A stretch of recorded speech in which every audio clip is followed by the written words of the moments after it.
Assalamualaikum warahmatullahi wabarakatuh, sahabat pecinta anggrek. Apa kabar Anda hari ini? Semoga kita tetap dalam keadaan sehat, fit, bugar di tengah pandemi ini, ya, dengan senantiasa menjaga protokol kesehatan, ya.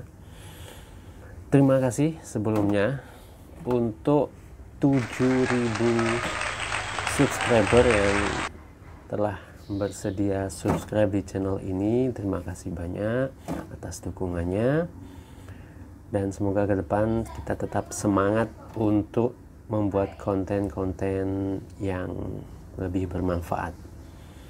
Di video kali ini kita akan membahas, ya, penyebab kenapa kadang, ya, kita menanam bibit anggrek botol itu sering gagal. Ya, kita akan bahas karena banyak, ya, di kolom komentar yang masih bertanya, yang masih mengeluhkan di chat WA atau di kolom komentar YouTube, bibit yang setelah beli kemudian mati atau gagal. Ya, apa saja penyebabnya? Maka akan kita bahas di video kali ini. Simak terus video ini sampai selesai.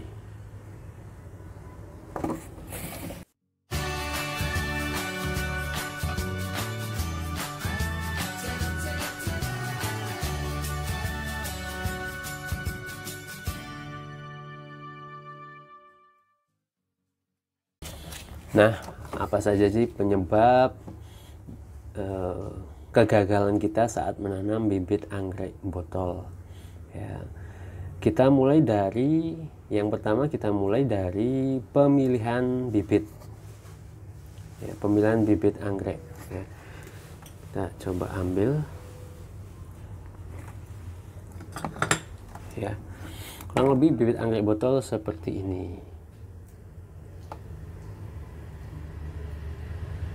Ya kan? Oke, yang pertama, penyebab kematian karena pemilihan bibit yang keliru. Ya, bisa jadi karena faktor pertama adalah terlalu kecil. Ya, karena kita biasa beli online, misalnya bibit yang terlalu kecil, tentunya, ya, ketika kita kirim ke kurir, dia akan tergoncang, ya, naik ke atas begini, dan kita nggak bisa pastikan ketika kita kirim via kurir apakah benar-benar dijaga, ya, benar-benar tidak dibanting, tidak dilempar, ya, kita kan nggak tahu. Maka untuk meminimalisir hal tersebut, kita harus memilih bibit anggrek yang besar, ya, jangan pilih yang kecil karena beresiko, ya, ketika kita kirim via ekspedisi. Itu. Untuk yang kedua, tentang pemilihan bibit, ya, kadang ada jenis yang sulit dan jenis yang mudah. Apa saja? Misalnya, ya, dalam anggrek yang kami tanam ini adalah Dendrobium. Dendrobium bisa hidup di dataran rendah, dan penanamannya atau kemungkinan hidupnya lebih mudah atau lebih tinggi presentasi kehidupannya dibandingkan jenis Phalaenopsis atau anggrek bulan. Ya, beberapa teman mengatakan penanaman anggrek bulan itu lebih sulit, alias tidak semudah Dendrobium, atau bahasa gampangnya lebih mudah mati atau gampang mati anggrek bulan, penanaman bibit anggrek botol jenis Phalaenopsis atau anggrek bulan. Ya, maka saran kami untuk Anda yang pemula, mulailah dengan bibit yang mudah perawatannya. Ya, kecuali Anda sudah bisa, tentu video ini nggak perlu dilihat, ya. Video ini untuk pemula yang ketika kita menanam, ketika kita beli bibit botol kemudian sering mati, ya. Maka saran kami dari ROI Orchid adalah pilihlah bibit yang jenisnya mudah untuk ditanam atau mudah hidup di dataran rendah sekalipun. Itu. Kemudian yang selanjutnya tentang pemilihan bibit, ya. Kadang ada yang bertanya kontam. Kalau kontam itu bisa ditanam enggak, ya? Ya. Coba cari. Ya. Bibit yang kontam ini ada putih, ya. Ini kadang kami juga tanam. Asal kontamnya tidak terlalu banyak sampai ke daun itu, ya. Ini masih bisa ditanam. Gitu. Ya. Sekalipun kontam masih bisa ditanam. Tapi saran saya bagi Anda yang pemula, pilih bibit yang tidak kontam, begitu, ya.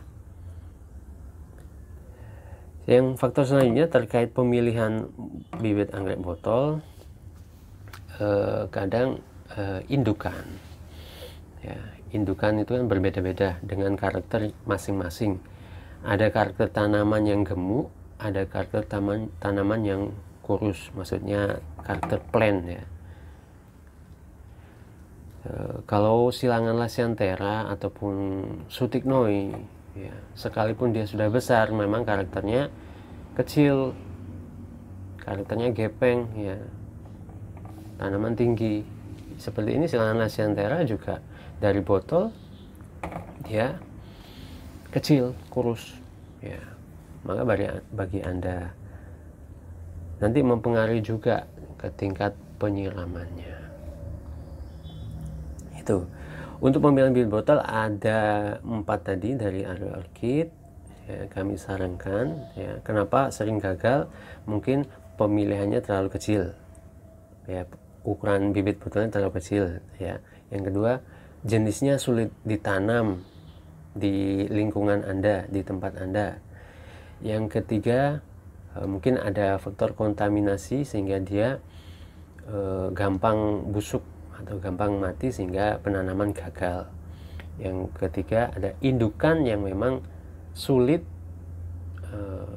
diperlakukan dengan sama, ya, indukan yang kecil tentu berbeda dengan batang yang gemuk, gitu.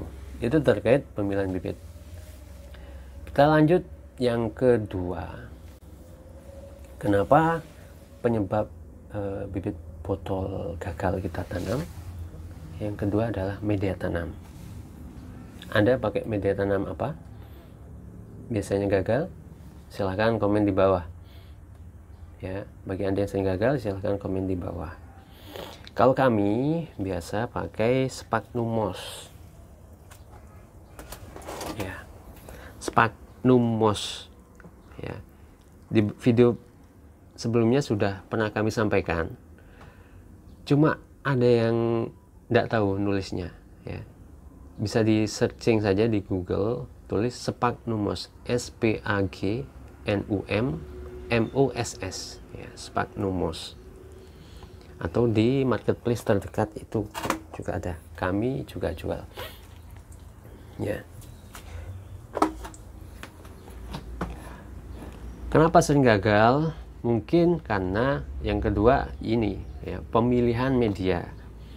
Kami pakai Sphagnum moss ini karena yang pertama praktis atau simple. Kita beli, ya, karena kita beli Sphagnum moss, kita cukup rendam, ya, dengan air begini, ya. Kemudian kita peras, tinggal kita tanam di tray begini. Kita tanam di tray, sudah begitu. Sedangkan media yang lain, semisal moss hitam atau akar kadaka, dia masih perlu proses. Ya, kalau Anda tidak melakukan proses ini untuk Sphagnum moss hitam, maka bisa jadi gagal Anda menanam bibit anggrek botol. Proses yang perlu dilakukan untuk moss hitam adalah Anda cuci, ya. Perlu dicuci karena dia sebelumnya hidup di media tanah, ya. Kadaka itu kan akar kadaka, hidup di media tanah, dan anggrek ini butuh sterilisasi, ya. Mulai dari penanaman di botol ini dia sudah harus steril. Maka menggunakan media moss pertama harus dicuci biar kandungan tanahnya hilang, ya. Itu pertama. Yang kedua, digodok atau dimasak. Kalau dimasak sudah, kemudian didinginkan. Jangan sampai kita tanam media masih panas, itu juga mempengaruhi tingkat kehidupan.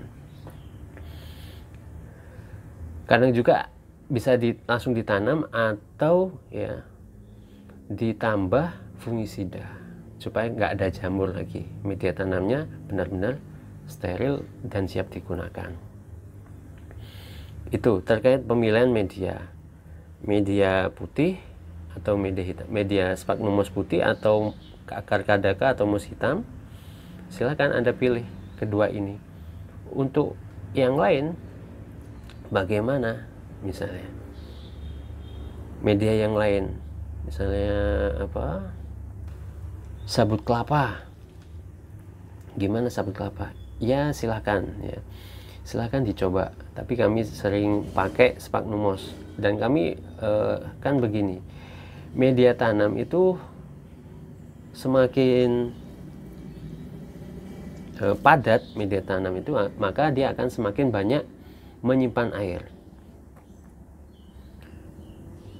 dan kemampuan sabut kelapa itu juga menyimpan airnya juga tinggi, ya.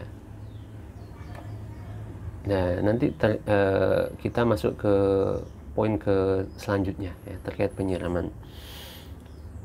Yang intinya, ketika Anda memutuskan untuk memilih media tanam, lakukanlah proses-proses sterilisasi, ya. Kalau dia masih kotor harus dicuci, harus digodok, kemudian harus atau diberikan fungisida anti jamur, ya, supaya bibit anggrek ini bisa tumbuh. Dan usahakan media tanam itu yang dapat menyerap air, ya. Kalau contoh saya tadi adalah moss, sphagnum moss putih atau moss hitam. Itu media yang menyerap air. Jangan Anda gunakan, kalau kami sarankan jangan Anda gunakan arang, ya, karena arang itu sifatnya cepat kering, ya. Tidak cocok untuk anggrek yang akarnya saja belum jalan, ya. Akarnya saja belum tumbuh, dia masih perlu adaptasi. Kan ini kan juga media basah sebenarnya, dia kan agar media basah. Kalau Anda kasih media kering ketika keluar dari botol, semisal seperti arang atau pakis, ya, dia butuh waktu lama begitu. Ya, itu yang faktor kedua kenapa kita gagal. Mungkin kita salah memilih media tanam atau salah memperlakukan media tanam untuk menanam bibit anggrek botol. Yang ketiga adalah cara penanaman. Banyak, ya, untuk cara penanaman masing-masing petani berbeda. Kalau kami seneng, ya, pakai tray begini, ya, pakai tray lajur begini yang sudah kami buatkan video sebelumnya, ya. Ada cara menanam metode sungkup, ya, disungkup, ada di kompot juga ada, kemudian langsung di pot di flexible cup juga ada, ya. Itu Anda harus tentukan itu, ya, tentukan bagaimana ini hidupnya, ya. Anda harus coba itu, ya, karena di satu tempat dengan tempat yang lain itu nggak sama. Anda harus mencoba pola sendiri, ya, di tempat Anda, di lingkungan Anda. Itu terkait penanaman. Banyak, ya, banyak macamnya. Anda silahkan pilih dan putuskan sendiri, sesuaikan dengan kondisi Anda. Yang keempat, terkait dengan penyiraman, ya. Anda mau ngaku atau enggak, ya. Tentu kita ada yang karakter orang sering nyiram. suka sekali nyiram, pagi nyiram, sore nyiram, pagi, siang, sore nyiram. Ya. Kalau bibit anggrek ini Anda siram terus setiap hari, ya, nyunyut atau ledeh, bahasa Indonesianya apa? Lonyot. Ya. Dia nggak mau, ya. Dia harus seimbang antara kebutuhan air dan cahaya. Kebutuhan air, udara, sinar matahari itu harus seimbang. Anda siram pagi, sorenya harus sudah kering, ya, supaya malam itu tidak sampai suhunya kan tinggi kalau malam, ya, dingin sekali, ya, tidak sampai membuat tanaman itu busuk begitu. Jadi sesuaikan penyiramannya, jangan terlalu over, ya. Anda kalau punya karakter suka nyiram, ya bisa Anda memilih media yang gampang kering. Kalau karakter Anda suka nyiram, kemudian Anda memilih media sphagnum moss, ini nggak cocok, ya. Solusinya adalah media Anda yang Anda ganti, atau waktu penyiraman Anda, ya, intensitas penyiraman Anda yang Anda kurangi. Begitu, ya. Itu yang keempat terkait penyiraman. Untuk tadi penanaman. Untuk penanaman, ya, upayakan tanaman yang kita tanam itu tidak roboh, ya. Yang tanaman kita tanam itu tidak roboh, ya. Kalau kita tanam kemudian roboh, ya, saya contohkan, ya. Kita tanam kemudian roboh misalnya, ini kan nggak roboh ini, ya. Kita tanam kemudian roboh, dia akan kena media kalau misalnya dia roboh, gitu. Maka daun ini misalnya kena media samping-sampingnya, ya. Sehingga ketika kita siram ini, daunnya pun ikut basah terus, ya, terus basah sampai malam hari atau beberapa jam, begitu. Jadi usahakan tanamannya tegak, ya, dengan tidak menyentuh media tanam, tidak roboh, begitu. Untuk selanjutnya, kurang berapa menit, kita lanjut setelah ini.